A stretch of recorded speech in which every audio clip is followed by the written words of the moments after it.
So behind me there you can see the Royal Exchange. We used to sit out here and have our lunches, stone's throw away from the market. Should it all kick off, we get called back in. Of course there's the Bank of England in the background there. So you see every month the reporters out here just before the Bank of England rate decision. They will report from here. So all decisions are made in that building over there. And it's in that building that I made and lost a fortune. In fact, I lost $150,000 in about 30 seconds. And that's what I'm going to be talking about today. Now, many of you would have seen one of my recent videos where I told the true story of the trade to Rio.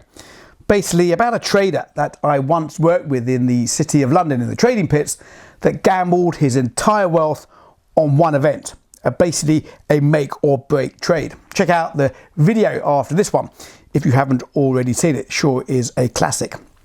Now since then I've had multiple requests from members and YouTube followers for more stories from those exciting days in the trading pits.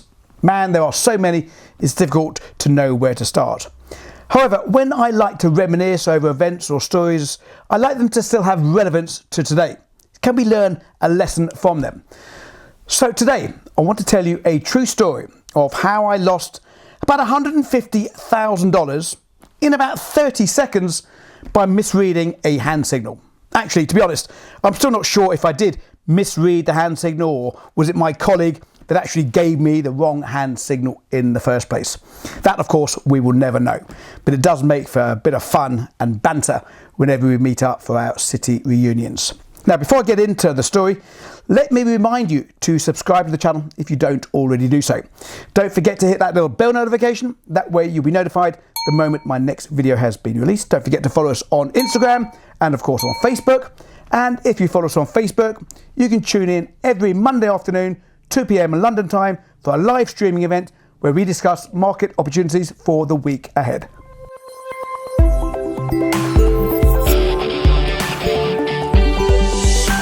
So to tell the story, let me basically set the picture, explain briefly how trading worked in those days. Basically, the trading pits were made up of brokers and locals. Now, a local trader was an individual trading his own money. We all wore different coloured jackets, which identified which particular broker or bank we worked for, or indeed, if we were a local, we were wearing a brightly coloured red jacket normally, and I got my red jacket there for the time I spent as a local. Now, at the time of this event, I was working for a big US bank. Now, basically, I was a broker for the clients. Now, we were executing buy and sell orders on behalf of our clients. Now, the client could be anything. It could be a hedge fund manager like George Soros, or it could have been a bank's proprietary trading desk. It could be market makers, or indeed it could have been governments or central banks trading the markets.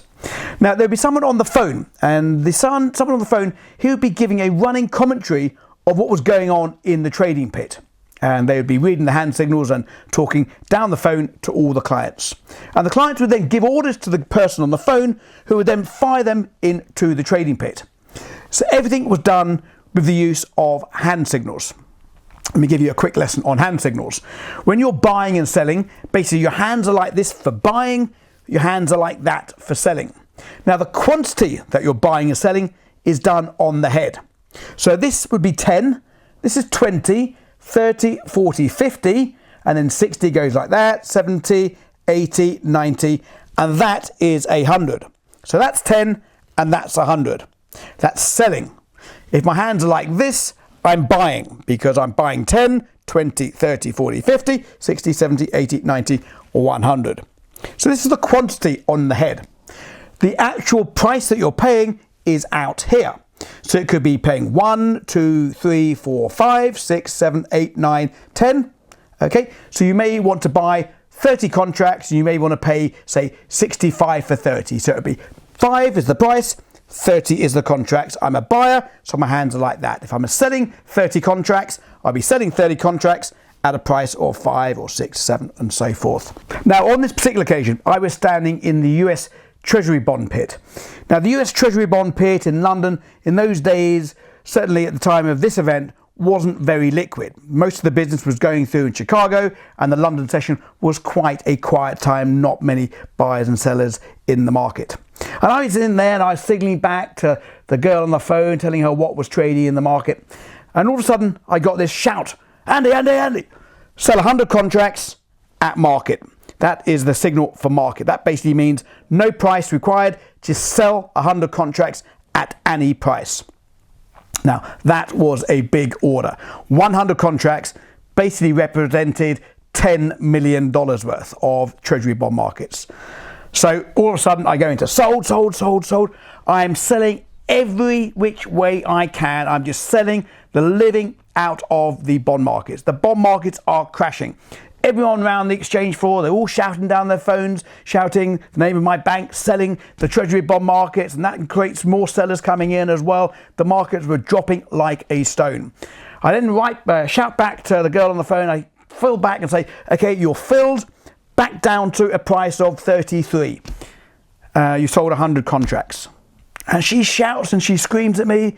She tells me she didn't say 100. She told me she wanted to sell just 10 contracts. Now, from a distance, 10 could look like 100. I get that. I'm sure I saw that. She's telling me she said the 10 contracts. So that basically means I'd sold 90 contracts more. 90 contracts is $9 million worth more than I should have done. I had to buy them back. So having moved the treasury bond market down about a whole point, the whole world was seeing the treasury bond market crash. I had to buy 90 contracts back. So all of a sudden I've stopped selling, I've gone back, and I'm now starting to buy. And everyone just can't believe what's going on. I've sold it down to the lows.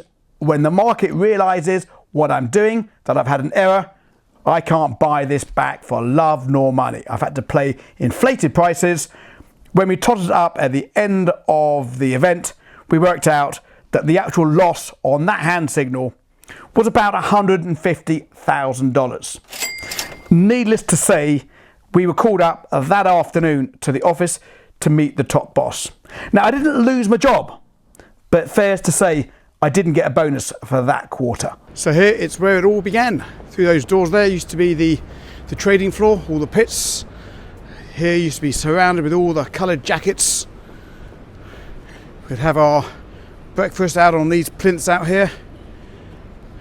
And no mobile phones in those days, so if there's anything that was going on, the runners or the yellow jackets, they'd run out here, tell us that it's kicking off in the pits, so we'd all run back in and see what was going on, the Royal Exchange.